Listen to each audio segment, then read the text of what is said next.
Download aplikasi Bekal Islam dan kunjungi web bekalislam.com.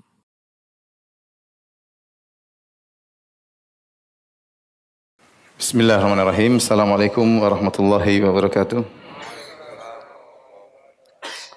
Innal hamdalillah nahmaduhu wa nasta'inuhu wa nastaghfiruhu wa natubu ilaih. Wa na'udzu billahi min syururi anfusina wa sayyiati a'malina. May yahdihillahu fala mudilla lahu wa may yudlil fala hadiyalah. Wa asyhadu an la ilaha illallah wahdahu la syarikalah wa asyhadu anna Muhammadan abduhu wa rasuluhu la nabiyya ba'dah. Ya ayyuhalladzina amanu taqullaha haqqa tuqatih wa la tamutunna illa wa antum muslimun. Ya ayyuhan nasu taqu rabbakumul ladzi khalaqakum min nafsin wahidah wa khalaqa minha zawjaha wa batha minhuma rijalan katsiran wa nisaa'a wattaqullaha alladzi tasaaluna bihi wal arham innallaha kana 'alaikum raqiba. Ya ayyuhalladzina amanu taqullaha wa qulu qawlan sadida yuslih lakum a'malakum wa yaghfir lakum dhunubakum wa may yuti'illaha wa rasulahu faqad faza fawzan 'azima amma ba'd fa in asdaqal hadithi kitabullah wa khairal huda huda Muhammadin sallallahu alaihi wasallam wa syarrul umuri muhdatsatuha wa kullu muhdatsatin bid'ah wa kullu bid'atin dhalalah wa kullu dhalalatin finnar. Hadirin dan hadirat yang dirahmati oleh Allah Subhanahu wa taala, alhamdulillah puji dan syukur kita panjatkan kepada Allah atas segala limpahan karunia dan kemudahan yang Allah berikan kepada kita. Salawat dan salam semoga tercurahkan selalu kepada junjungan kita Nabi Muhammad sallallahu alaihi wasallam, juga kepada keluarganya serta seluruh sahabat beliau tanpa terkecuali. Kita melanjutkan pembahasan kita dari As-Sirah An-Nabawiyah. Pada pertemuan lalu telah kita sampaikan tentang proses datangnya Nabi ke kota Madinah, kemudian Nabi sallallahu alaihi wasallam tidak langsung masuk ke pusat kota Madinah, tetapi Nabi masih di pinggiran kota Madinah, itu di daerah Quba. Sembari nanti Nabi SAW akan membangun Masjid Quba di daerah tersebut. Tatkala Nabi SAW di Quba, datang sahabat Salman Al-Farisi radhiyallahu anhu untuk menemui Nabi SAW. Ya. Dan kita tahu kisah Salman Al-Farisi masuk Islam beliau panjang dan akan kita sampaikan pada kesempatan kali ini. Jadi waktu Nabi SAW didatangi oleh Salman, kemudian Salman menceritakan kisahnya kepada Nabi SAW, maka Nabi menyuruh Salman untuk bercerita kepada para sahabat, ya, untuk motivasi para sahabat, untuk menjelaskan tentang mahalnya hidayah, anugerah hidayah itu sangat bernilai, ya, dari Allah Subhanahu Wa Taala. Kita bacakan kisah Salman. Beliau bercerita tentang dirinya sendiri. Yaqulu Salman radhiyallahu anhu berkata, kuntu rajulan farisiyan min ahli Asbahan. Aku adalah seorang dari Persia, tinggal di kota Asbahan. Asbahan salah satu kota di Iran sekarang. Min ahli qaryatin minha yuqalu lahu Jayyun. Aku tinggal suatu kampung atau suatu daerah dari kota Asbahan. Daerah tersebut dikenal dengan nama desa atau kampung Jayyun. Wa kana abi dihqana qaryatihi. Ayahku adalah lurah atau kepala desa, kepala dusun di kampung tersebut. Wa kuntu ahabba khalqillahi ilaihi, dan aku adalah orang yang paling dicintai oleh ayahku. Falam yazal bihi hubbuhu iyaya hatta habasani fi baitihi kama tuhbasul jariyah. Begitu besar cintanya ayahku kepadaku sampai akhirnya dia pun menahanku di rumah, ya, karena saking sayangnya kepadaku, sebagaimana seorang gadis ditahan di rumah. Saking sayang ayahnya kepada Salman Al-Farisi. Wajtahattu fil majusiyah, dan aku bersungguh-sungguh dalam menjalani agama Majusi, itu agama yang menyembah api. Hatta kuntu qatinan nar, sampai-sampai begitu aku mendalami agama Majusi sampai aku diangkat sebagai juru kunci api yang mereka sembah, yaitu harus menjaga api tersebut jangan sampai padam, jangan sampai surut nyala apinya. Maka aku ditugaskan untuk menjaga api tersebut. Ini menunjukkan Salman sudah benar-benar dipercaya dan benar-benar dalam agama Majusi.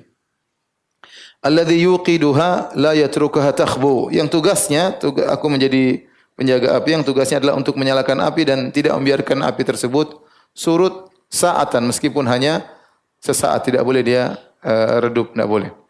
Qala, kemudian Salman berkata, wa kanat li abi dhai'atun 'azimah. Ayahku punya suatu urusan yang besar, maksudnya suatu urusan yang harus dia kerjakan, mungkin perdagangan, mungkin sawah ladang, jadi ada suatu yang dia urus. Qala fasyughila fi bunyanin lahu yauman. Suatu hari ayahku sibuk membangun suatu bangunan, dia sibuk, ya. Maka dia berkata kepadaku, faqala li, ya bunayya, inni qad syughiltu fi bunyani hadzal yaum am dhayati. Wahai putraku, aku sibuk ngurusi bangunanku ini pada hari ini, sehingga aku tidak sempat nengok urusanku yang besar tersebut, ya. Apakah sawah, apakah tijarah? Salman tidak menyebutkan ada apa yang diurus oleh ayahnya, tetapi kata ayahnya, fadhhab fattali'aha. Karena saya tidak bisa ngurus urusanku tersebut, pergilah engkau coba tengok, entah sawah, entah perdagangan, entah yang lainnya. Wa amarani fiha bi ba'dhi ma yurid. Kemudian dia juga perintahkan aku untuk aku kerjakan sebagian yang dia inginkan. Fa kharajtu uridu dhai'atahu. Maka aku pun keluar untuk menuju ke harta atau urusan ayahku tersebut, pekerjaan ayahku tersebut. Famarartu bi kanisatin min kanaisin nasara. Di tengah perjalanan aku melewati suatu gereja dari gereja-gereja orang-orang Nasara. Fasami'tu aswatahum fiha wa hum yusallun. Dan aku mendengar suara mereka di situ, mereka sedang salat, itu mereka sedang berdoa, sedang beribadah. Wa kuntu la adri ma amrun nasi li habsi abi iyaya fi baiti. Aku ternyata tidak tahu apa yang terjadi di sekitar di masyarakat. Hal ini dikarenakan ayahku menahanku di rumah. Karena saking sayangnya aku ditahan di rumahnya, akhirnya aku kuper, kurang pergaulan. Aku tidak tahu ternyata ada agama lain di kampungku. Itu agama Nasara. Kaget, dia ada suatu tempat ibadah, orang-orang beribadah di situ dan dia mendengar suara orang-orang ibadah di situ. Kata Salman, falamma marartu bihim wa sami'tu aswatahum dakhaltu alaihim. Tatkala aku melewati mereka, aku mendengar suara mereka, aku pun masuk menemui mereka. Anzur ma yasnaun. Aku ingin lihat apa yang mereka kerjakan. Qala falamma ra'aituhum a'jabani salatuhum. Tatkala aku melihat mereka sedang beribadah, sedang salat, maka menakjubkan aku ibadah yang mereka lakukan. Wa raghibtu fi amrihim, dan aku jadi senang dengan kegiatan mereka. Wa qultu, aku berkata, hadza wallahi khairun minad din alladhi nahnu alaihi. Demi Allah, ini lebih baik daripada agama Majusi yang aku berada di atas agama tersebut. Fa wallahi ma taraktuhum hatta gharabatis syams. Aku terus di situ di gereja, lihat mereka beribadah, kegiatan mereka, dia tertarik, ya, sampai akhirnya matahari terbenam. Wa taraktu dhai'ata abi wa lam atiha, dan aku tidak pergi ke pekerjaan ayahku, harta ayahku atau urusannya, ya, karena sampai malam dia di gereja, ya. Faqultu lahum, aku berkata kepada orang Nasara, aina aslu hadzal din? Dari mana sumbernya agama ini? Qalu bisyam. Agama ini datang dari Syam, dari negeri Syam. Syam itu maksudnya Suriah, Palestina, Lebanon, ya, Yordan dan sekitarnya. Qala thumma raja'tu ila abi. Kemudian aku pun pulang menuju ayahku. Waqad ba'atha fi talabi, dan dia telah ngirim orang untuk cari aku di mana. Wa syaghaltuhu an amalihi kullihi. Saking sibuknya cari aku sampai dia tidak bisa kerja hari itu sama sekali. Sibuk cari apa? Anaknya Salman. Karena ayahnya sangat cinta kepada Salman. Qala falamma ji'tuhu, kata Salman, tatkala aku bertemu dengan ayahku, qala, maka dia bertanya, ai bunayya aina kunta? Wahai putraku, tadi engkau di mana? Alam akun ahidtu ilaika ma ahidtu? Bukankah aku telah pesan kepada engkau apa yang aku tugaskan? Qala qultu ya abati. Maka aku berkata, wahai ayahanda, marartu binasin yusalluna fi kanisatin lahum fa'ajabani ma ra'aitu min dinihim. Aku tadi melewati sekelompok orang, mereka sedang beribadah di gereja mereka, dan apa yang aku lihat dari agama mereka menakjubkan aku. Fawallahi ma ziltu indahum hatta gharabati syamsu. Aku terus bersama mereka di gereja mereka sampai akhirnya matahari terbenam. Qala, ayahnya berkata, "Ai bunayya, laisa fi dzalika dini khair." Wahai putraku, tidak ada kebaikan dalam agama tersebut. Dinuka wa dinu abaika khairun minhu. Agamamu dan agama nenek moyangmu lebih baik daripada agama itu. Qala qultu kalla wallahi innahu la khairun min dinina. Wahai ayahanda, tidak. Demi Allah, agama itu lebih baik daripada agama kita. Jadi Salman ngeyel sama bapaknya. Qala fa khafani, maka ayahku khawatir, ini anakku sudah bahaya nih kena syubhat.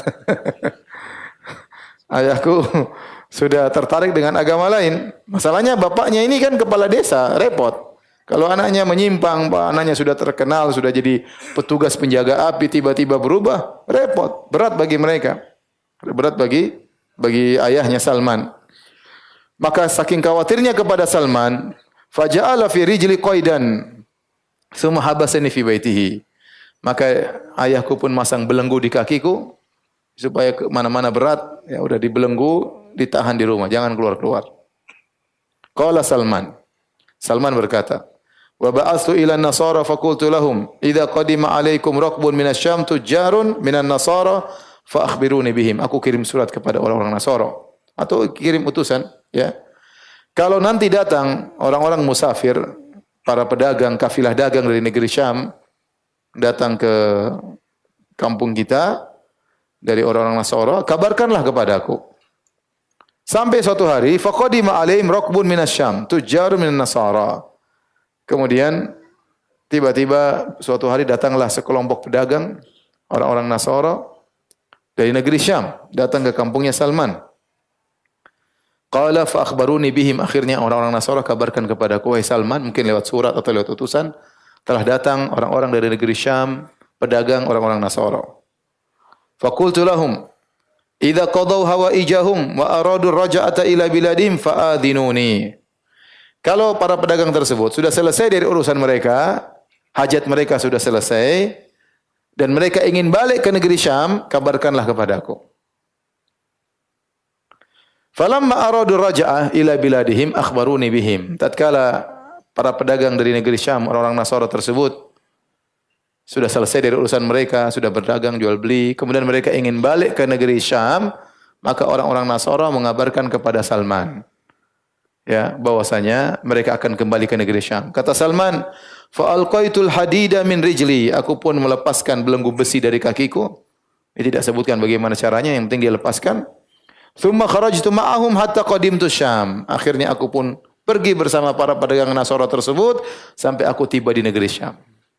Ya, lumayan jauh dari Iran ke negeri apa? Syam. Falamma qadimtuha, tatkala aku tiba di negeri Syam, qultu man afdalu ahli hadzal din? Aku bertanya kepada mereka, siapa orang paling topnya, orang paling solehnya, orang paling baiknya dari orang-orang Nasara yang penganut agama ini? Qalu al-uskuf fil kanisa. Ada uskuf. Uskup. Ya, kalau bahasa kita apa? Uskup. Ya, pastor atau apa? Pendeta. Pendeta tinggal di gereja atau ada di gereja. Qala faji'tuhu, aku pun mendatangi uskup tersebut. Faqultu inni qad ragibtu fi hadzal din. Aku berkata kepada uskup tersebut, wahai uskup, sungguhnya saya sangat tertarik dengan agama ini. Wa ahbabtu an akuna ma'aka akhdimuka fi kanisatika. Dan aku ingin tinggal bersamamu agar aku bisa melayanimu di gereja, jadi pelayan gereja, melayanimu. Wa ata'allamu minka wa usalli ma'aka. Aku ingin belajar dari engkau dan aku ingin salat bersamamu, ya. Qala fadkhul. Akhirnya uskup tadi mengatakan, ayo masuk. Fadakhaltu ma'ahu, aku pun masuk tinggal bersama sang uskup di gereja. Qala Salman. Setelah Salman tinggal sama dia, Salman bilang apa? Fakana rajula su. Ini uskup laki-laki kurang ajar. Ini orang buruk. Ya'muruhum bisadaqah wa yuraghibuhum fiha. Kerjaannya menyuruh orang untuk bersedekah, memotivasi orang-orang untuk bersedekah. Fa idza jama'u ilaihi minha asya'a, kalau mereka sudah kumpulkan harta kepada dia, harta sedekah, iktanazahu li nafsihi, dia kumpulkan untuk dirinya sendiri. Dia enggak kasih orang miskin, dia kumpulkan buat dirinya sendiri. Ya. Walam yu'tihil masakin, dan dia tidak berikan kepada orang-orang miskin. Hatta jama'a sab'a khilalin min dhahabin wa wariq, sampai dia kumpulkan 7 gentong isinya emas dan perak. Jadi kalau ada jamaah datang, sedekah itu bagus, kumpulin duit buat dia. Sampai sekarang banyak seperti itu. Oleh karenanya Allah mengatakan, inna katsiran minal ahbari war ruhbani la ya'kuluna amwalan nasi bil batil wa yasudduna an sabilillah. Kata Allah, sungguhnya banyak dari para ruhban, daripada pendeta dan uskup-uskup, yang mereka makan harta manusia dengan cara kebatilan. Walladzina yaknizuna adh-dhahaba wal fiddata wa la yunfiquna fi sabilillah fabashshirhum bi'adzabin alim ya. Dan orang-orang yang menyimpan ya, itu para pendeta yang mereka mengumpulkan harta, mereka simpan untuk diri mereka sendiri, maka mereka akan mendapatkan azab yang pedih. Ya. Jadi inilah kerjaannya uskup ini. Dia kumpulkan harta banyak sampai 7 galon, 7 gentong isinya emas dan perak. Qala Salman, wa abghadtuhu bughdhan syadidan. Aku pun benci sama orang ini dengan kebencian yang luar biasa. Subhanallah ya. Salman ini benar-benar Allah kasih hidayah. Biasanya orang pertama kali dapat seperti ini, wah parah agamanya, langsung kabur. Tapi dia tidak kabur, dia sabar. Harusnya kan pertama kali ketemu kecewa kan? Ya. Orang bayangkan orang baru mau masuk Islam misalnya. Baru masuk Islam tahu-tahu dapat ustadz begini, kira-kira gimana? Dia kabur, nggak mau lagi masuk Islam. Ini Salman baru masuk Nasrani, pertama dapat orang pendeta, pendetanya benar seperti ini. Ya. Kata Salman, wa abghadtuhu bughdhan syadidan lima ra'aituhu yasna. Aku pun benci kepadanya kebencian yang sangat besar karena aku lihat kelakuannya. Summa mata, kemudian orang ini pun meninggal dunia. Tolong maju-maju ya. Ikhwan, rapat-rapat. Rapat-rapat dikit.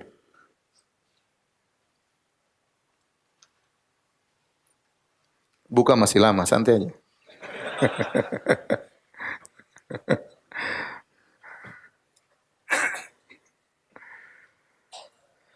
Maka summa mata, rupanya uskup sang pendeta ini akhirnya tewas.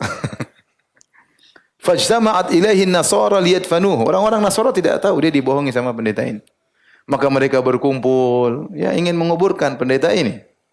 Faqultu lahum, akhirnya Salman bongkar rahasia. Karena yang tahu rahasia pendeta ini Salman. Salman berkata, "Inna hadza kana rajula su'in."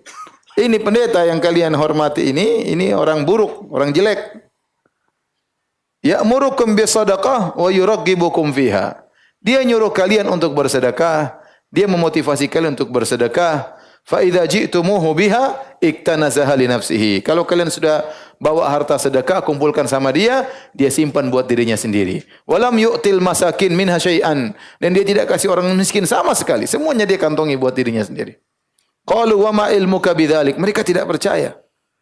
Mereka bilang, dari mana kau tahu? Dari mana kau tahu? Pandainya ini pendeta nutup apa? Nutup keburukannya, ya. Nutup keburukannya. Kata mereka, dari mana kau tahu? Qala faqultu ana adullukum ala kanzi. Aku akan tunjukkan tentang harta simpanannya. Qalu fadullana alaihi. Tolong tunjukkan kepada kami mana harta simpanannya. Qala Salman fa araituhum mawdi'ahu. Aku pun ngantarin mereka, aku tunjukkan nih tempat simpan harta sang pendeta.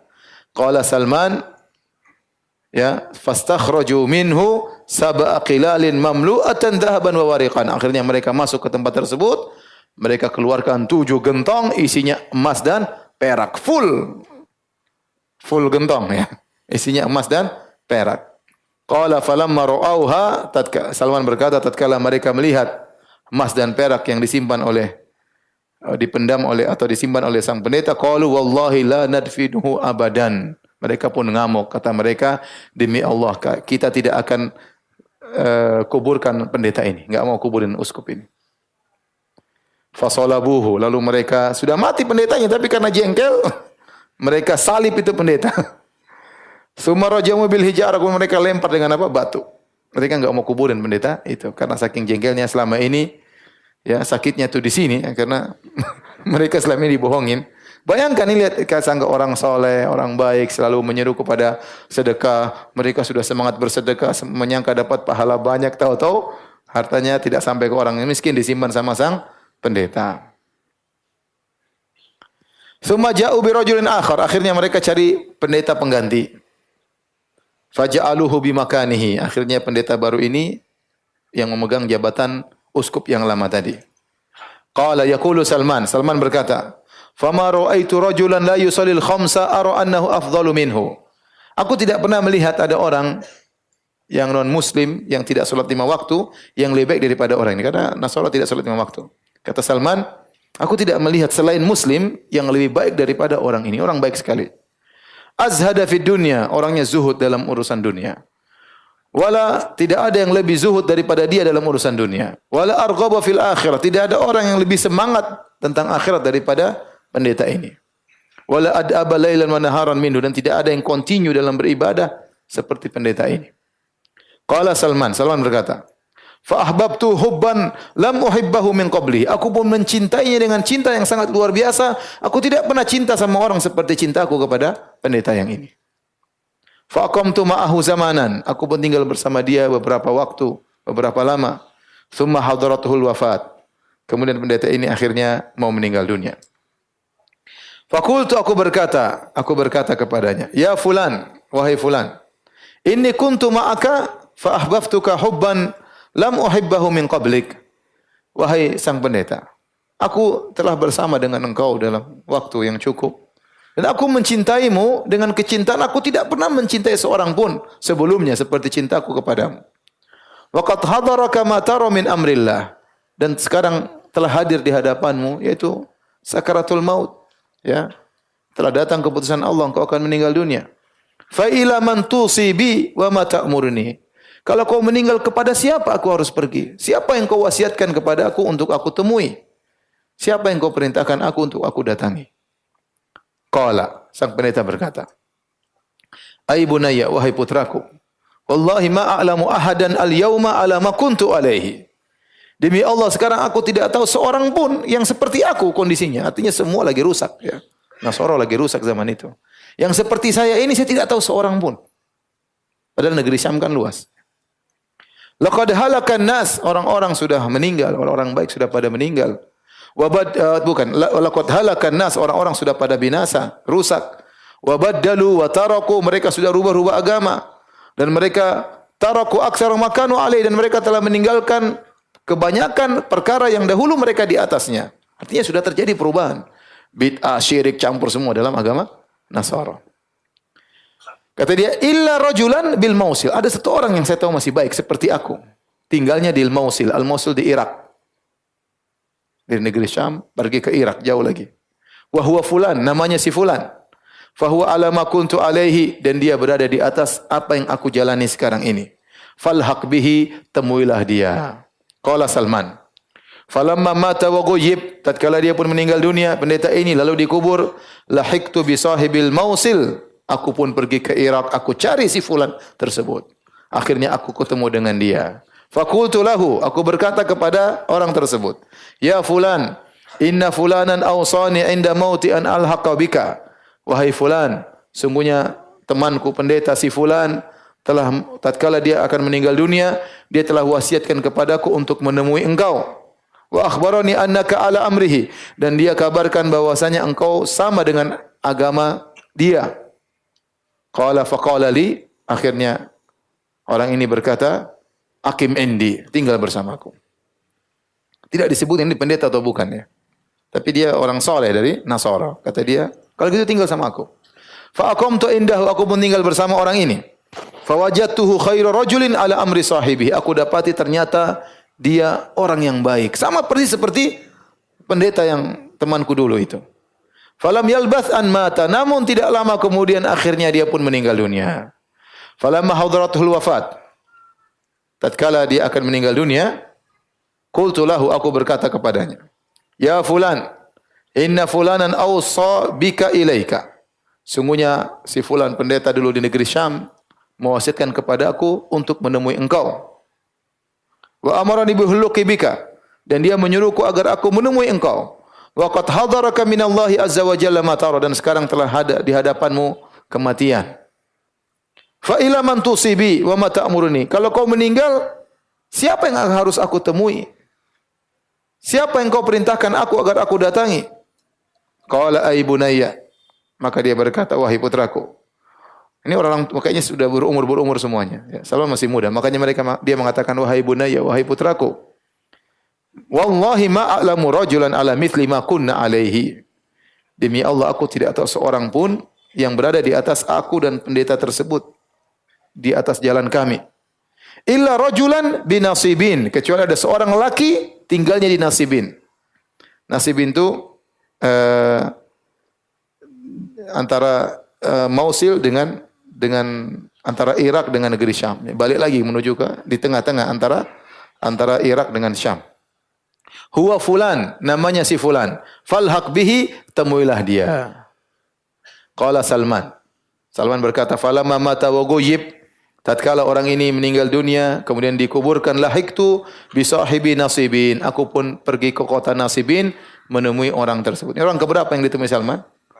Orang keempat. Yang pertama kacau, yang kedua, ketiga baik, ini yang keempat juga baik. Faji'tuhu fa akhbartuhu khabari.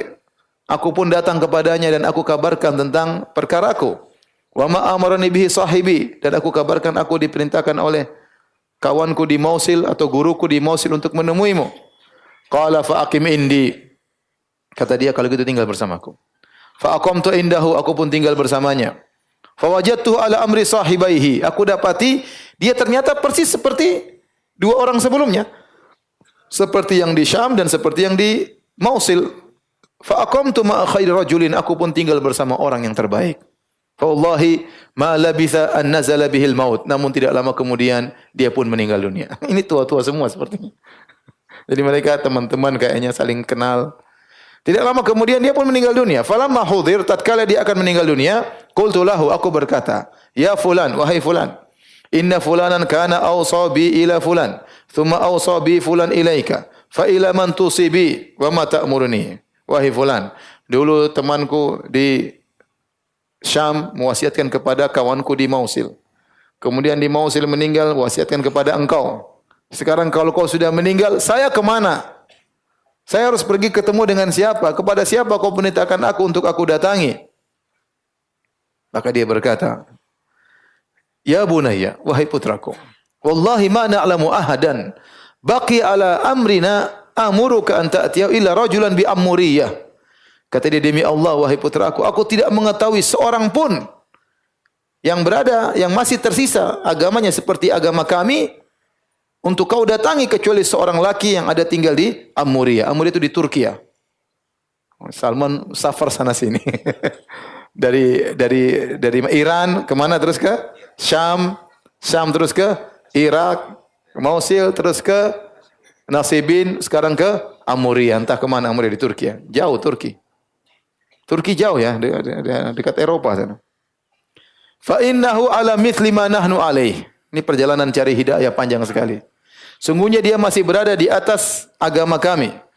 Fa in ahbabta fa'tihi. Kalau kau mau temui dia. Ini jauh memang ini. Kalau kau ingin ketemu dia. Qala fa innahu ala amrina. Sungguhnya dia berada di atas agama kami.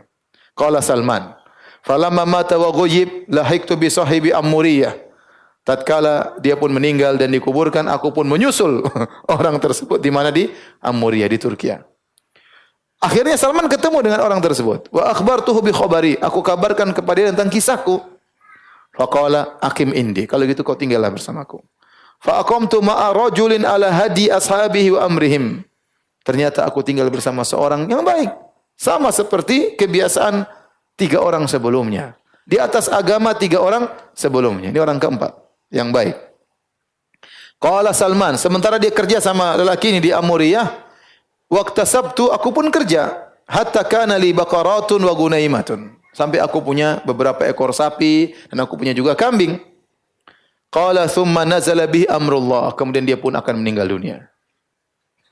Falamma hudhira, tatkala dia akan meninggal, qultu lahu, aku berkata, ya fulan, inni kuntu ma'a fulanin fa awsa bi fulanun ila fulan wa awsa bi fulan ila fulan thumma awsa bi fulan ilaik fa ila man tusi bi wa ma ta'murni. Wahai fulan, ya, dulu saya pertama sama pendeta di mana? Di Syam. Kemudian dari Syam saya dioper ke mana? Mosul, ke Irak. Dari Mosul over ke Nasibin. Nasibin sekarang ke antum, ke Amuriyah. Kalau kau meninggal saya harus kemana? Siapa orang kelima yang harus aku pergi temui? Apa kata dia? Qala ya bunayya. Ini yang terakhir, enggak ada lagi. Wallahi ma a'lamuhu asbaha ala ma kunna alaihi ahadun minan nasi amuruka an ta'tiyahu. Demi Allah, aku tidak tahu lagi siapa yang harus aku perintahkan agar kau temui dia di atas muka bumi ini. Udah habis semuanya. Enggak ada lagi. Makanya kan waktu Nabi diutus dalam Sahih Muslim Kata Nabi sallallahu alaihi wasallam, "Inna Allaha maqata ala ahli al-ardi Arabahum wa ajamahum illa baqaya min ahli kitab." Sungguhnya Allah sedang murka kepada penduduk bumi seluruhnya, yang Arab maupun selain Arab, kecuali tersisa dari ahlul kitab. Artinya tinggal sedikit, masih ada yang di atas tauhid. Inilah orang-orang yang ditemui oleh Salman. Tatkala ketemu orang ini terakhir di Amuria, dia berkata, "Saya tidak tahu lagi siapa yang harus kau temui. Tidak ada lagi. Walakinahu, akan tetapi, qad adhallaka zamanu nabiyyin huwa mab'utsun bidini Ibrahim." Sebentar lagi akan tiba suatu zaman diutusnya seorang nabi yang dia berada di atas agama Ibrahim. Yakhruju bi ardil Arab, dia akan keluar di negeri Arab, negeri orang-orang Arab. Muhajiran ila ardin baina harrataini bainahuma nakhlun, dan dia akan muncul di negeri Arab dan dia akan berhijrah ke suatu tempat yang kota tersebut adalah baina harratain, kota tersebut terletak di antara dua kumpulan batu cadas, dan di antara kedua kumpulan batu cadas tersebut banyak korma. Bihi alamatun la takhfa. Nabi ini punya beberapa alamat yang tidak samar. Apa alamat tersebut? Ya'kulul hadiyah. Nabi akan diutus ini makan hadiah. Wala ya'kulus sadaqah, dan dia tidak makan sedekah. Baina katifaihi khatamun nubuwah, dan di antara dua pundaknya ada cap kenabian. Fa in istata'ta an talhaqa bitilkal bilad faf'al. Kalau kau mampu untuk menyusul ke tempat tersebut, maka lakukanlah. Saya tanya sama antum. Dari Saudi ke Turki naik pesawat berapa jam? Hah? Siapa yang pernah ke Turki? Mampir umrah ke Turki? Berapa jam? 4 jam. Jauh tidak itu? 4 jam naik pesawat kalau jalan kaki. Kalau naik berarti jauh sekali dari Turki ke mana? Ke Arab ya. Jauh. Ini perjalanan jauh. Dan ini, pendeta ini menyebutkan, atau bukan pendeta, orang soleh ini menyebutkan ciri-ciri Nabi SAW. Dia diutus di Arab, ciri pertama, ciri kedua, dia akan berhijrah ke satu tempat yang tempat lokasinya adalah dua harratain, itu kota Madinah maksudnya. Kalau kota Madinah itu ada Harra Syarqi, ada Harra Gharbiyah, itu kumpulan batu cadas, tidak mungkin ditempati. Di antara dua batu cadas tersebut ada daerah ditempati. Dan di antara dua batu cadas tersebut ada pohon-pohon korma. Itulah kota Madinah. Kata orang soleh tadi, ini Nabi akan berhijrah ke tempat ini. Kemudian ciri berikutnya, dia tidak makan, atau 3 ciri yang berkaitan dengan Nabi. Dia pertama tidak makan hadiah. Yang kedua, dia makan hadiah dan dia tidak makan dari sedekah, dan ada cap kenabiannya. Dan begitulah Nabi SAW. Nabi SAW di antara sifatnya la yaruddul hadiah. Nabi tidak menolak hadiah. Kalau ada yang kasih hadiah, Nabi terima. Dan biasanya Nabi balas dengan hadiah yang lebih, ya. Kalaupun Nabi tidak bisa beri hadiah, tidak bisa balas hadiah, ya, kalau Nabi tidak terima hadiah, maka Nabi pasti kasih uzur. Mohon maaf, Nabi sebutkan uzur karena dia tidak bisa menerima hadiah. Sama suatu hari Nabi SAW tatkala sedang berihram, kemudian ada seorang sahabat yang kasih hadiah berupa hewan buruan yang bernama Sa'ab bin Jathamah. Dia kasih daging hasil buruan. Maka Nabi berkata, "Ama inna lam naruddahu alaika illa anna hurum." Kami sebenarnya tidak mau menolak hadiahmu, tetapi kami sedang berihram. Dan orang ihram tidak boleh makan hewan buruan. La taqtulu sayda wa antum hurum. Kata Allah, wahai orang beriman, janganlah kalian berburu hewan buruan sementara kalian sedang apa? Ihram. Jadi Nabi kalau tolak hadiah, Nabi pun kasih uzur. Disebutkan uzurnya. Qala Salman, thumma mata wa ghujib. Kemudian orang ini pun meninggal dan dikuburkan. Famakastu bi amuriyata masya Allah an amkuth. Aku pun tinggal di Amuriyah beberapa waktu. Thumma marra bi nafarun min kalbin tijaran. Kemudian ternyata ada sekelompok Arab dari kabilah Kalb, ya, datang melewati Amuriyah dalam rangka berdagang.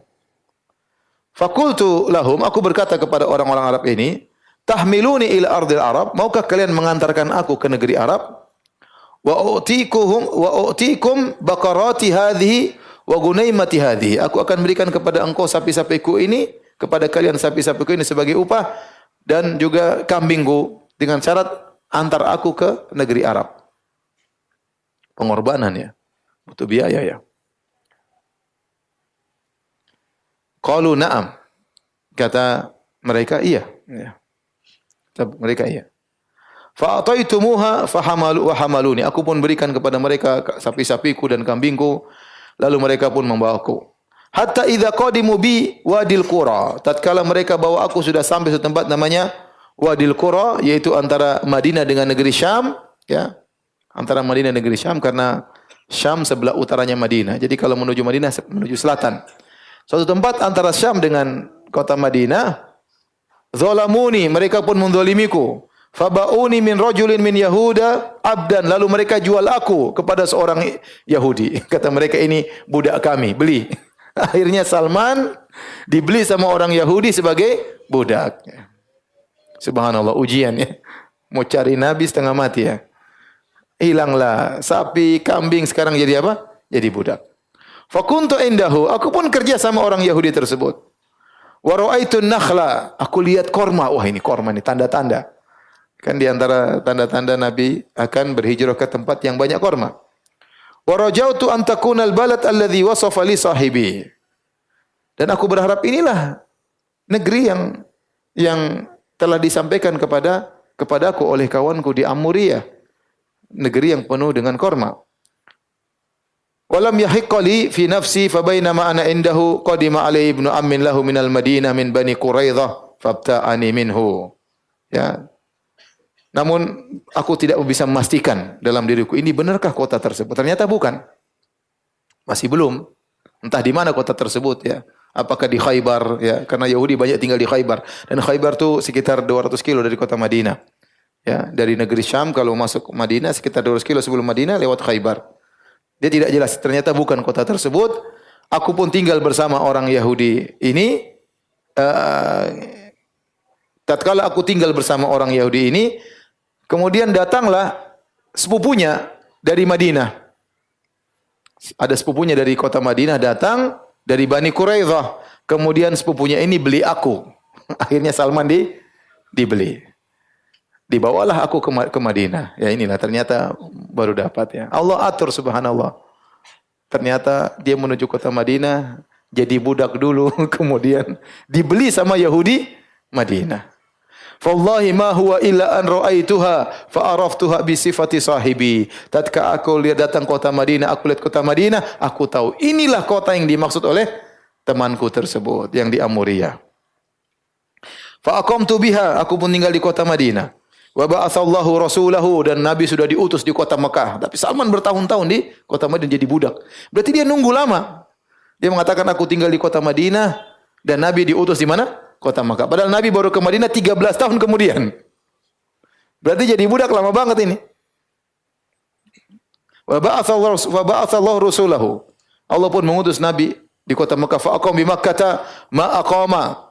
Tinggal lama dan subhanallah Salman sabar. Bayangkan. Sabar. La asma'u lahu bi dzikrin. Aku tidak dengar sama sekali tentang itu Nabi. Ya, jadi dia bertahun-tahun. Ini Nabi yang dicari-cari mana ini? Enggak dengar. Bayangkan dia tidak dengar. Dulu enggak ada medsos, enggak tahu dengar. La asma'u lahu bi dzikrin ma ana fi min syughli rik. Terlebih lagi, aku tidak dengar berita tentang ada Nabi karena aku sedang sibuk jadi budak, banyak kerjaan. Kerja ini, kerja ini. Dan Salman tidak kabur, dia sabar. Dia nunggu, dia tahu ini kota yang dikatakan Nabi tersebut akan berhijrah. Maka dia sabar tinggal di situ. Tsumma hajara Rasulullah sallallahu alaihi wasallam ilal Madinah. Akhirnya Nabi berhijrah ke kota Madinah. Dan dia pun tidak tahu. Fa wallahi inni la fi ra'si adqin li sayyidi a'malu fihi ba'd al-amal. Hingga satu hari aku sedang naik pohon korma, ada kerjaan yang aku kerjakan di atas pohon korma atas perintah majikanku. Wa sayyidi jalisun, sementara majikanku duduk di bawah pohon korma, di bawahku persis. Ini pohon korma aku sedang manjat, lagi mungkin apain. Bosku lagi di bawah, kata Salman. Idh aqbala ibnu ammin lahu hatta waqafa alaih. Tiba-tiba sepupunya datang, orang Yahudi juga, berdiri di hadapan bosku. Faqala, kemudian sepupunya berkata, Fulan, qatalallahu Bani Qailah. Wahai Fulan, semoga Allah membinasakan kaum Ansar, Bani Qailah. Wallahi innahumul ana la mujtami'una bi Quba ala rajulin qadima alaihim min Makkah al-yaum. Demi Allah, mereka sekarang kaum Ansar sedang kumpul bertemu dengan seorang yang datang dari Mekah hari ini. Semoga Allah membinasakan mereka seluruhnya. Yas'umuna annahu nabi. Mereka menyangka, kaum Ansar menyangka orang datang dari Mekah ini adalah seorang nabi. Salman lagi di atas pohon. Sudah bertahun-tahun tidak pernah dengar tentang ini Nabi. Tiba-tiba dia dengar, betapa kagetnya dia. Qala Salman, falamma sami'tuha akhadatni urwa. Tatkala aku mendengar ngomongan dia, aku gemetar. Gemetar kaget. Hatta zanantu sa'askut ala sayyidi. Sampai aku menyangka aku bakalan jatuh. Menimpa bosku. Menjatuhi bosku. Dia tahan diri tapi dia udah gemetar, kaget. Ini yang dia cari-cari selama ini sudah tiba. Ya, bayangkan betapa bahagianya Salman dengan berita tersebut. Wa nazaltu anin nakhla, aku pun turun dari korma. Faja'altu aqulu li ibni ammihi dzalik. Aku pun langsung ngomong sama sepupu bosku tersebut. Madza taqul? Apa yang kau ngomong tadi? Madza taqul? Apa yang kau ngomong tadi? Apa tadi kau bilang? Apa tadi kau bilang? Qala Salman faghadiba sayyidi falakamani lakmatan syadidatan. Bosku pun marah, dia pun tampar aku, pukul aku dengan pukulan yang keras. Summa qala ma laka wa li hadha. Salman, apa urusanmu dengan orang ini? Dengan apa?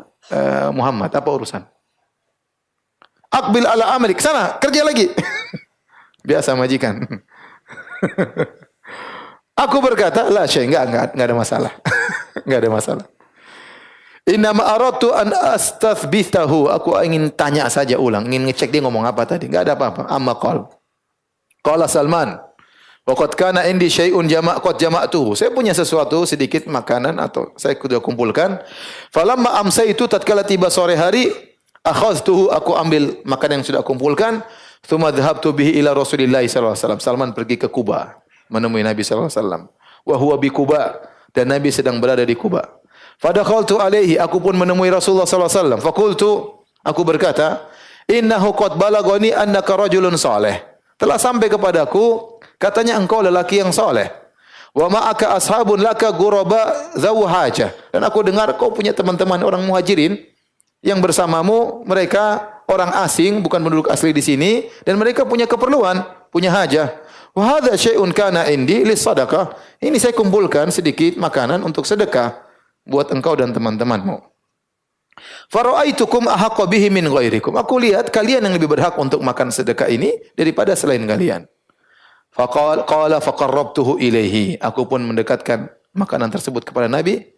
Faqala Rasulullah SAW li ashabihi, maka Nabi berkata kepada para sahabatnya, kulu, muhajirin, makan. Pada para sahabat pada makan. Wa amsaka yadu falam ya'kul. Adapun Nabi tidak makan. Kenapa? Karena Nabi tidak makan apa? Sedekah, ya. Kenapa Nabi tidak makan sedekah? Karena dalam hadis ya Rasulullah SAW berkata, inna sadaqah la tambaghi li ali Muhammad. Sedekah tidak pantas untuk keluarga Muhammad. Innama hiya awsakhun nas. Karena sedekah itu kotoran-kotoran manusia. Maksudnya apa? Orang-orang bersedekah, sedekah itu fungsinya untuk membersihkan dosa-dosa mereka. Makanya Allah berfirman, khudz min amwalihim shadaqatan tutahhiruhum wa tuzakkihim biha. Ambillah dari mereka sedekah zakat, yang zakat tersebut akan mensucikan mereka, membersihkan mereka. Jadi di antara fungsi zakat atau sedekah adalah untuk membersihkan manusia dari kotoran-kotoran. Mungkin ada waktu dia berdagang ada bohongnya, waktu dia ini ada kekurangannya, ya menghilangkan dosa-dosa. Maka tidak pantas dimakan oleh Nabi dan anak keturunannya dan ahlul baitnya. Tidak boleh. Maka waktu Nabi tidak makan, maka Salman berkata, faqultu fi nafsi, aku berkata dalam diriku, hadhihi wahidah. Ini ciri pertama. Tidak makan apa? Sedekah. Tsumman saraftu anhu fajama'tu syai'an. Kemudian saya pulang. Saya kumpulkan lagi makanan yang lain. Wa tahawwala Rasulullah SAW ilal Madinah. Kemudian Rasulullah sudah lama, Rasulullah SAW tinggal di Madinah, ada yang mengatakan 2 minggu. Salman ketemu di Kuba 2 minggu. Setelah itu Rasulullah pergi ke Madinah. Setelah mungkin berminggu-minggu baru Salman ketemu lagi, kumpulkan lagi sedikit makanan atau makanan yang cukup. Kemudian summa ji'tuhu bihi. Kemudian aku datang menemui Nabi dengan bawa makanan tersebut. Faqultu, aku berkata kepada Rasulullah, "Inni ra'aituka la ta'kulu sadaqah." Aku lihat engkau tidak makan sedekah. Wa hadhi hadiyatun akramtuka biha. Ini hadiah, aku ingin muliakan engkau dengan hadiah. Jadi apa bedanya hadiah dengan sedekah? Sedekah itu dikeluarkan biasanya untuk orang miskin, orang keperluan. Kalau hadiah untuk memuliakan atau untuk agar kita dekat dengan orang tersebut itu namanya hadiah. Bendanya sama tapi niatnya apa?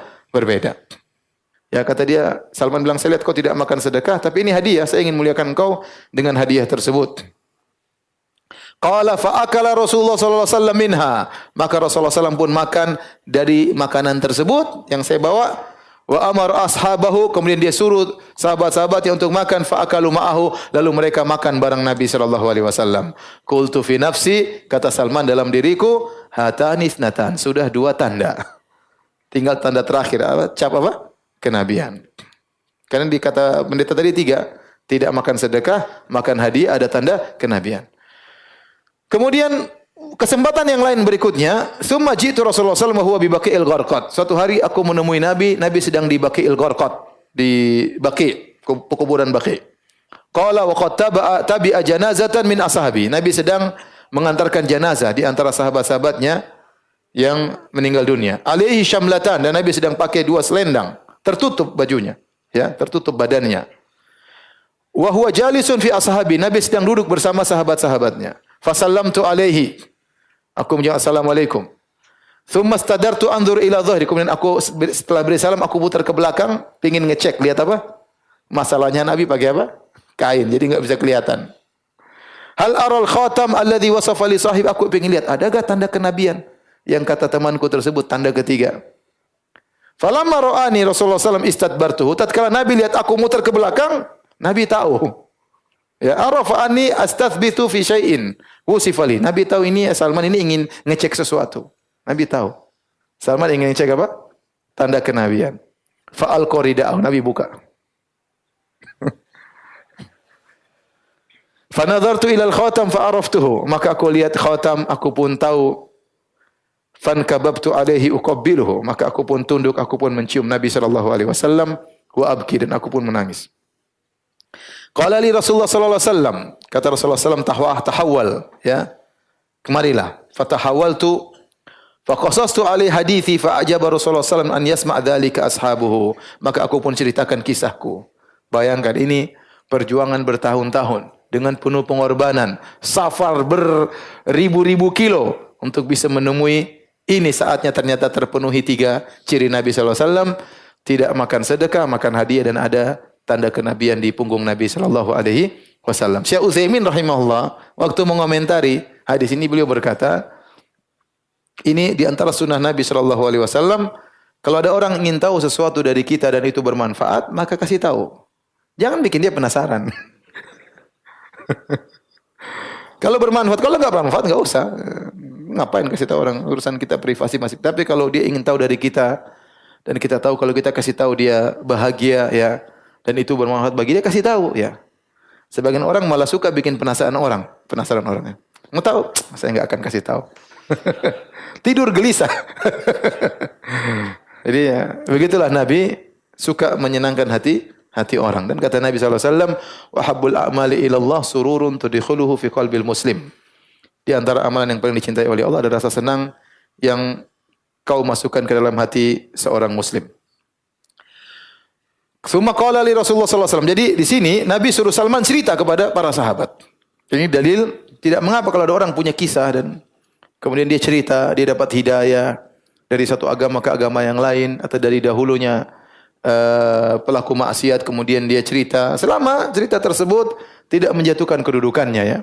Artinya tidak dia ungkapkan misalnya saya dulu berzina dengan sekian perempuan, yang tidak perlulah. Itu buruk dan terhina. Tapi kalau misalnya saya dulu makan riba atau saya dulu pemusik, itu mungkin tidak mengapa, ya, selama itu ada manfaatnya, memotivasi orang untuk bisa meninggalkan kemaksiatan, ya. Sebagaimana Salman cerita, saya dulu majusi, saya dulu begini, saya dulu begini, saya dulu begini. Dan Nabi ingin para para sahabat mendengar kisah dari Salman selama itu bermanfaat dan tidak menjatuhkan kedudukan orang yang bercerita tersebut. Sama seperti waktu Ja'far bin Abi Thalib ketemu dengan Raja Najasyi, dia berkata, "Ya ayyuhal malik, kunna fil jahiliyah na'kulul juthah." Kami dulu di zaman jahiliyah kami makan bangkai, wa nusiul jiwar, kami buruk dengan tetangga, wa yaqulu qawiyya minadh dhaif, yang kuat makan yang lemah. Kami begini, na'til fawahish, kami melakukan perbuatan-perbuatan keji. Dia cerita secara umum, ya. Kami dulu begini, itu buruk tetapi ada manfaat karena dia ingin menjelaskan tentang kemuliaan Nabi. Sampai datanglah Muhammad sallallahu alaihi wasallam, maka kami meninggalkan itu semua. Maka Muhammad mengajarkan kami untuk begini. Intinya menceritakan masa lalu, kalau ada manfaatnya, enggak ada masalah ya. Bukan kemudian kita maksiat, kita Allah sudah tuh kemudian ceritakan ya, ini yang tidak boleh. Tapi kalau suatu hal yang ada manfaatnya tidak ada masalah. Dalam hadis juga sahabat terkadang duduk di masjid, Nabi sedang berzikir, sahabat ngobrol di masjid tentang perkara jahiliyah sehingga mereka tertawa. Ya, mungkin ente dulu begini, mereka tertawa dan Nabi lewat, Nabi tidak larang. Baik. Setelah itu Nabi berkata kepada Salman, "Katib ya Salman, wahai Salman, tebus dirimu." Ada namanya katib, budak mukatib, budak mukatib itu budak yang membeli dirinya kepada majikannya dengan harga tertentu, dibayar dengan kredit. Misalnya, wahai majikan, saya ingin beli saya bebas 500 juta ya. Misalnya, cicil ya. Oke, kalau setuju. Kalau lunas dia bebas. Dan majikannya senang ya. Berarti dia dapat uang banyak, maka dia kasih pasang harga yang tinggi supaya budaknya kerja keras, akhirnya beli dirinya sendiri ya. Akhirnya Salman pun ingin beli dirinya kepada majikannya jual mahal. Kamu beli dirimu, harganya 300 pohon korma. Kemudian 40 uqiyah. Uqiyah itu 40 dirham. Kalau 40 uqiyah berarti 400 berapa? 40 dirham kali 40 berapa? 1.600 ya? Ya. Dirham. Faqala Rasulullah sallallahu alaihi wasallam li ashabihi ainu akhakum. Tolonglah saudara kalian ini. Maka orang-orang pun membantuku. Fa'anuni binakhl. Mereka pun bantu aku dengan korma. Ada orang yang membawa 30 widiyah. Satu orang datang bawa 30 bibit korma. Ada seorang bawa 20 bibit korma. Ada yang bawa 15 bibit korma. Ada yang bawa 10 bibit korma. Ya, setiap orang sahabat Nabi membawakan bibit korma yang dia mampu. Sampai terkumpulkan 300 bibit korma. Sesuai dengan harga yang dipasang oleh majikannya. Kata Rasulullah SAW, "Idhab ya Salman, fakir laha." Wahai Salman, gali itu 300 ya, gali. Fa idza faraqta fa'tini akunu ana adha biyadi. Kalau kau sudah gali, jangan kau tanam, biar saya yang tanam, kata Nabi SAW. Akhirnya Salman pun gali 300 lubang untuk tanam korma. Kemudian Salman dibantu oleh sahabat-sahabat Nabi SAW. Sampai selesai, tatkala aku selesai, kata Salman, faji'tu fa akhbartu, aku datang kepada Nabi, ya Rasulullah, sudah siap. Dia tidak berani tanam, tunggu Nabi. Maka Rasulullah SAW pun pergi bersama Salman menuju ke tempat lubang-lubang tersebut. Ya, kemudian kami pun nuqarribu lahul wadiya, kami pun berikan kepada Nabi bibit tersebut. Maka Nabi yang tanam. Jadi maksudnya korma kecil ya. Nabi yang tanam semua. Masya Allah, Nabi yang tanam semuanya. 300 ditanam semua oleh Nabi. Kata Salman, ma matat minha wadiyatun wahidah. Tidak satu pun yang gagal. Semuanya apa? Tumbuh ya. Karena Nabi yang tanam. Fa'addaitun nakhla. Akhirnya setelah kormanya besar, saya pun bayar ya, tebus. Korma sudah selesai. Masih ada 40 uqiyah ya. Yang duit dari mana? Korma sudah, tinggal apa? Duit belum. Uqiyah itu 40 dirham, perak. Fa'utiya Rasulullah sallallahu alaihi wasallam bimithli baydhatid dajajah min dhahabin min ba'dil maghazi. Dan Rasulullah SAW akhirnya didatangkan semacam sebutir telur emas. Ya, emas ukuran sebutir telur ayam. Emas ukuran sebutir telur ayam dari hasil ghanimah peperangan. Maka Nabi bertanya tentang Salman. Ma fa'alal farisiyul mukatab? Apa yang sedang dilakukan bagaimana kondisi orang Persia, budak yang sedang menebus dirinya? Akhirnya dipanggil Salman. Kata Nabi, "Khudh hadhihi fa'addi biha ma 'alaika ya Salman." Wahai Salman, ini ambil emas, bayar utangmu, karena tinggal utang perak aja yang belum. Fakultu wa aina taqa hadhihi ya Rasulullah mimma 'alai? Ya Rasulullah, bagaimana ini apa cukup untuk membayar utangku 40 uqiyah, 1.600 dirham. Qala khudha fa inna Allah sayuaddi biha anka. Ambil dan Allah akan bayarkan untukmu. Maka aku pun ambil sebutir telur emas tersebut yang fawazantuhu lahum minha walladhi nafsu Salman biyadihi 40 uqiyah. Kemudian aku timbang, ternyata persis senilai dengan utangku 40 apa? Uqiyah, persis. Kata Salman, demi zat yang jiwa Salman berada di tangannya. Persis.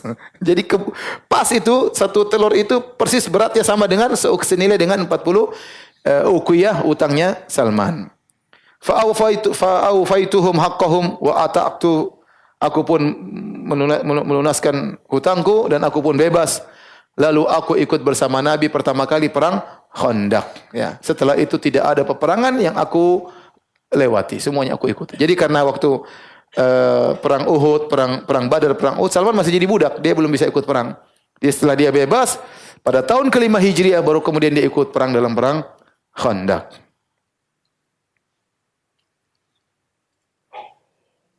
Bahkan dalam sebagian riwayat, Salman itu berpindah-pindah dari satu majikan ke majikan sampai 20 sekian majikan. Jadi dijual sana, jual sini. Jual sana, jual sini. Sampai berapa? 20 lebih majikan. Enggak bertahun-tahun nunggu Nabi, enggak datang-datang. Sampai 20 lebih majikan. Sabarnya Salman Al-Farisi. Hadirin Allah Subhanahu wa taala. Kemudian Rasulullah SAW tinggal di Kuba, ya. Rasulullah SAW tinggal di Kuba. Berapa lamakah Nabi SAW tinggal di Kuba? Ya. Maka ada khilaf di kalangan para ulama. Al-Imam Al-Bukhari Imam Muslim meriwayatkan dari Anas bin Malik. Beliau berkata, "Lamma qadima Rasulullah SAW al-Madinah, nazala fi ulul Madinah." Tatkala Rasulullah SAW tiba di kota Madinah, Nabi tinggal di bagian atas kota Madinah, yaitu di bagian daerah Kuba. Fi hayyin yuqalu lahum Bani Amr bin Auf. Di satu daerah, itu daerah disebut dengan daerah Amr bin Auf, Bani Amr bin Auf. Fa aqama fihim 14 lailah. Kata Anas bin Malik, Nabi tinggal di situ 14 hari. 14 hari. Ini pendapat Anas bin Malik dan diriwayatkan oleh Imam Bukhari, Imam Muslim. Sementara Ibnu Ishaq meriwayatkan dengan sanad yang hasan. Ibnu Ishaq berkata dalam sirahnya, dia berkata bahwasanya Rasulullah SAW tinggal di Kuba 4 hari cuma. Hari Senin tiba, hari Selasa, hari Rabu, hari Kamis. Kemudian hari Jumat Nabi meninggalkan kota Kuba. Ya, wallahu alam besok yang lebih benar, tetapi Ibnu Ishaq tidak menyebutkan sanadnya. Kalaupun dia sebutkan sanadnya maka riwayatnya adalah hasan. Adapun Anas bin Malik menyebutkan Nabi tinggal 14 hari tinggal di kota Madinah. Allah alam mungkin lebih benar Nabi tinggal 14 hari sekitar 2 minggu, karena selama Nabi tinggal di Kuba kemudian Nabi membangun apa? Masjid Kuba, dan itu butuh pekerjaan yang cukup untuk bisa membangun Masjid Kuba. Taib, demikian saja para hadirin, ya. Kita lanjutkan insyaallah pembahasan kita pada Rabu depan tentang pembangunan Masjid Kuba dan apa yang terjadi setelahnya. Yang ingin bertanya saya persilakan, wallahu taala alam bisawab. Pertanyaan, apakah Nasrani saat itu sudah mengakui Nabi Isa sebagai anak Allah? Dari mana pendeta Turki itu tahu mengenai Nabi Muhammad? Apakah dari Injil yang masih asli? Jadi, sebagaimana yang dikatakan oleh pendeta atau bukan pendeta, orang soleh yang ada di Ammuri ya, di Turki ya, dia mengatakan ya orang-orang sudah berubah, sudah mengadakan perubahan ya. Jadi memang masih ada baqaya min ahlul kitab, dalam hadis kata Nabi SAW, tinggal beberapa segelintir kecil dari ahlul kitab yang masih berada di atas agama yang benar ya. Yang mereka tidak mengatakan bahwasanya Isa adalah anak Tuhan ya. Dan itu sampai sekarang masih ada ya. Saya sering sampaikan, saya punya kawan dari Amerika ya. Saya lupa dia dari Philadelphia atau dari Florida ya. Jelas dia di Amerika, kawan saya S3 bareng saya belajar. Dan dia menulis disertasi judulnya Al-Muwahhidun minan Nasara, yaitu ahli tauhid dari kalangan Nasara, yaitu orang-orang yang tidak meyakini Nabi Isa adalah anak Tuhan. Sampai sekarang masih banyak. Mereka meyakini Nabi Isa adalah nabi. Hanya saja mereka tidak beriman dengan Nabi Muhammad SAW. Itu masalahnya. Sama saja. Tapi mereka meyakini bahwasanya Nabi Isa bukan anak Tuhan. Dan itu sudah ada di zaman Nabi juga ada namanya sepupunya Khadijah, sudah pernah kita jelaskan, yaitu Waraqah ibnu Naufal. Waraqah ibnu Naufal tanassar, dia Arab tapi dia masuk Nasrani, dan dia di atas Hanafiyah.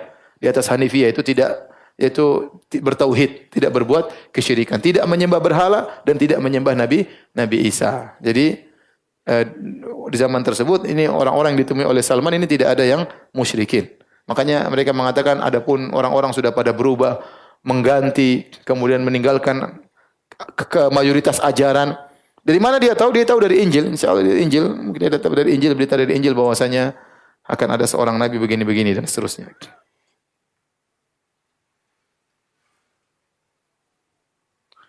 Ustaz, saya ingin bertanya, 1 tahun lalu sebelum berhijrah, saya pernah bermain judi online. Dan hasilnya saya belikan beberapa sepatu dan baju. Dan sampai sekarang saat saya sudah berhijrah masih saya sering gunakan beberapa sepatu dan baju tersebut. Apakah saya harus menjual semua barang tersebut dan disumbangkan untuk renovasi jalan? Atau saya cukup bertobat sama seperti pelaku riba? Mohon sarannya, Ustaz, karena ini selalu mengganjal di hati saya. Jadi, harta haram ada dua. Harta haram ada dua. Yang pertama adalah harta yang diperoleh dengan tanpa keridhaan pihak yang lain. Contoh seperti merampok, mencuri, korupsi. Maka jika seorang sudah bertobat, harus dikembalikan. Harus dikembalikan. Kalau tidak bisa dia kembalikan, maka dia sumbangkan ke yang berhak. Ya. Yang kedua, harta yang dia peroleh haram tetapi diridhoi. Sama-sama diridhoi. Contoh riba. Contoh main judi. Judi kan sama-sama oke, kita sepakat. Kamu kalah ya sudah. Contoh zina. Zina, dia melayani, dapat duit, itu namanya harta hasil zina.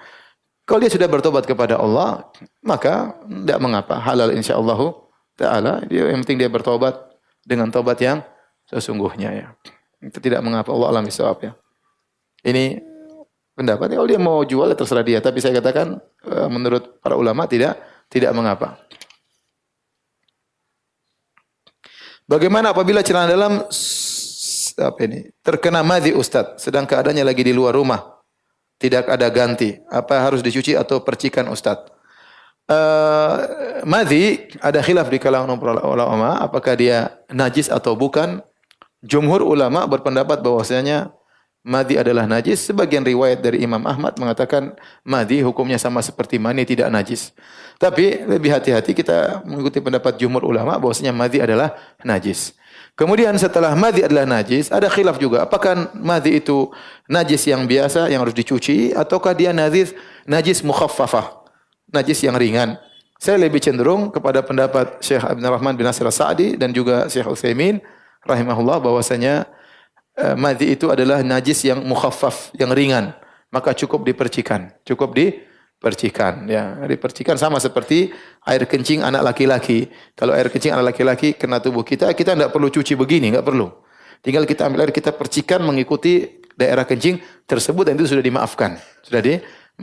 Allah alam bisawab. Tapi kalau antum mau hati-hati, antum cuci celana dalam, basah-basah, keringkan dikit, pakai enggak apa-apa kan? Enggak apa ya. Jangan basah-basah sekali, nanti disangka ngompol ya. Enggak. Ya. Tapi yang benar pendapat Syekh Abdul Sa'di bahwasanya dia hanya sekedar apa? Najis apa? Mukhaffaf. Jadi dipercikan sudah cukup. Allah alam bisawab. Ustaz, bagaimana cara menyikapi suami terhadap istri, istri terhadap suami agar jauh dari pertengkaran? Ya masing-masing ya, kita hidup ini kita sudah ditakdirkan punya istri. Istri kita ya ini, gimana? Di antara miliaran wanita, qadarullah ini istri kita ya. Wanita juga di antara jutaan lelaki, enteng jadi suami saya. Ini pasti ada hikmah yang Allah kehendaki. Ya kita jalani kehidupan ya, dalam kehidupan rumah tangga, kita ingin cari kebahagiaan. Maka ngobrol sama suami, Mas, kita ingin bahagia. Apa yang kau tidak suka dari saya? Apa yang kau suka? Kita kenali apa yang disukai oleh suami, apa yang tidak disukai oleh suami. Suami juga begitu, berusaha mengenal apa yang disukai oleh istri dan apa yang tidak disukai oleh istri ya. Daripada tiap hari bertengkar, sedikit cekcok ya. Kalau cekcok diem, jangan disautin. Kalau istri lagi ngomel jangan disautin ya. Nanti kalau sudah tenang, kita ngobrol baik-baik di kamar. Sayang, masa kita begini terus ya? Hidup 15 tahun bertengkar terus. Masa kehidupan rumah tangga seperti ini? Lihat orang-orang semua bahagia. Ya. Kita begini terus sudah 15 tahun, sudah 14 tahun, sudah puluhan tahun. Seharusnya sekarang puncaknya kita mendapatkan kebahagiaan. Ada yang salah, saya salah, kamu juga salah. Kita perbaiki dong. Cara baik-baik kalau punya niat, in yurida islaha yuwaffiqillahu bainahuma. Kata Allah kalau keduanya ingin kebaikan, Allah kasih taufik. Allah kasih. Tapi kalau dari awal ego, tidak mau ngalah, berarti tidak ingin kebaikan.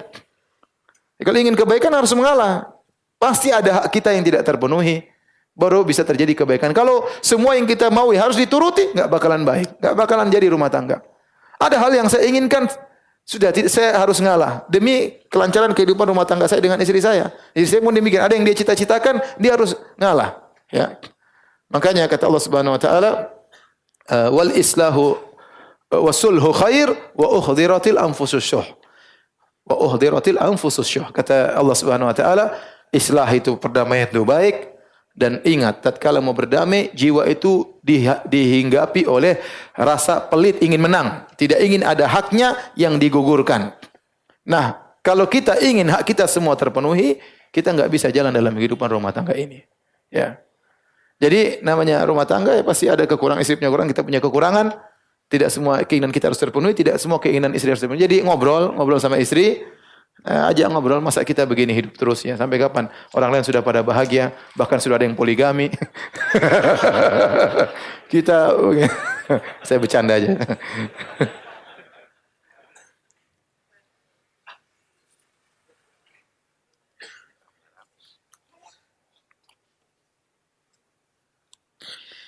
Di luar tema, menikahi wanita yang menjadi tulang punggung keluarganya. Bagaimana sikap suami setelah mengetahui wanita yang dinikahinya merupakan tulang punggung keluarganya, sedangkan pekerjaannya mengharuskan tidak pakai hijab atau kerudung? Apakah suami harus menanggung keluarga istrinya agar istrinya berhenti, sementara saudara laki-lakinya masih ada? Apakah suami berhak menceraikan karena hak kurang terpenuhi karena istri kerja? Mohon sarannya. Ini suami juga salah ya. Dia tidak cross check dulu sebelum menikah. Karena kalau istri bekerja kemudian menikah, dia boleh mempersyaratkan saya akan kerja terus. Ya. Kalau suaminya setuju, maka suaminya harus ridho. Waktunya habis untuk istri bekerja karena ini bisa dipersyaratkan di hadapan tatkala sebelum pernikahan. Selama pekerjaannya adalah halal dan tidak maksiat ya. Ya, boleh ya. Dan suami tetap memberi nafkah kepada istrinya ya. Jadi qadarullah sudah begini, ya, maka saya cuma harap saya mengatakan suami wajib menanggung keluarga istri tentu tidak ya, tidak. Tapi harusnya dia mengerti, dia pengertian, dia bantu istrinya, dia suruh istrinya berhenti karena pekerjaannya mengharuskan tidak pakai jilbab, ya sudah. Dia tahu dulu istrinya kerja, dia berusaha ada tanggung jawab lah, dia suruh berhenti, dia berusaha membantu istrinya ya, karena konsekuensi dari istrinya berhenti, istrinya tidak bisa lagi biaya keluarganya. Maka saya bilang sama suami ini, meskipun secara syariat tidak wajib mengayomi keluarga istri, tapi kalau dia niatkan karena Allah untuk membantu istrinya, insya Allah Allah mudahkan. Allah akan, dan sedekah kan menambah pahala, terutama sedekah kepada kerabat. Bukankah istri kita, keluarga istri kita adalah kerabat kita? Mereka lebih utama untuk kita sedekah daripada orang-orang jauh. Wallahu alam bishawab.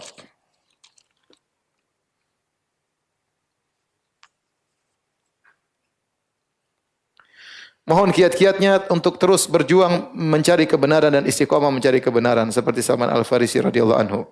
Sebagian kita bertekad untuk hijrah lalu bertemu dengan orang yang mengaku bermanhaj salaf tapi tidak mencerminkan akhlak salaf. Lalu menghindari kajian-kajian sunnah bermanhaj salaf dan terkadang hanya menghadiri kajian-kajian yang menurutnya nyaman dan lupa mohon bersungguh-sungguh kepada Allah hidayah dan taufiknya. Ya, kalau kita ingin hijrah, cari komunitas baru, tinggalkan komunitas apa? Lama. Kalau ada orang yang ternyata akhlaknya buruk, cari komunitas yang akhlaknya apa? Baik ya. Jangan bergaul dengan orang yang akhlaknya buruk ya. Sehingga hijrah kita lebih baik ya. Dan jangan kita coba-coba bergaul lagi dengan orang-orang yang bisa membuat kita kembali lagi. Kalau kita bergaul dengan orang-orang yang buruk dengan untuk kita dakwahi dan kita bisa mempengaruhi mereka, enggak apa-apa. Tapi kalau kita khawatir iman kita belum kuat, khawatir kita kebawa lagi ke masa lalu, maka sebaiknya tidak usah kita bergaul. Cari komunitas yang baru ya. Karena sebagian orang salah hijrah, akhirnya meninggalkan musik kembali lagi kepada musik ya. Tadinya musik metal, sekarang musik Islami, rap dan metal ya sama. Hijrahnya setengah-setengah ya, sayang ya. Makanya berusahalah cari yang komunitas yang baik bulan Ramadan ya. Cari teman-teman yang baik. Demikian saja kajian kita. Insyaallah kita lanjutkan Rabu depan. Kurang lebihnya saya mohon maaf. Subhanakallah bihamdik. Asyhadu an la ilaha illa anta astaghfiruka wa atubu ilaik. Assalamualaikum warahmatullahi wabarakatuh.